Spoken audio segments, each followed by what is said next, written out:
All right, so customer returned this holder. The date code on this holder is 2010, so it's 9 years old.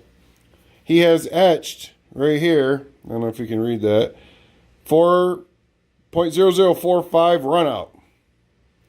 Well, I Scotch-Brighted the burrs off the shank and out of the ID.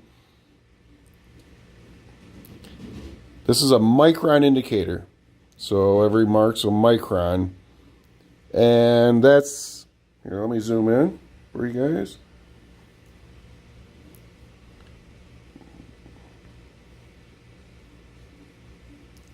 Well, I'm sorry I can't get the camera to really zoom in there well.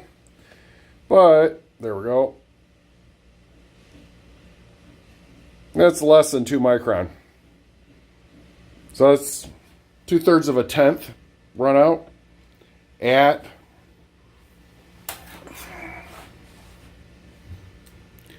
1.5 inches out, so 3 times diameter out on a 6-inch long 10-year-old or 9-year-old ER20 collet chuck.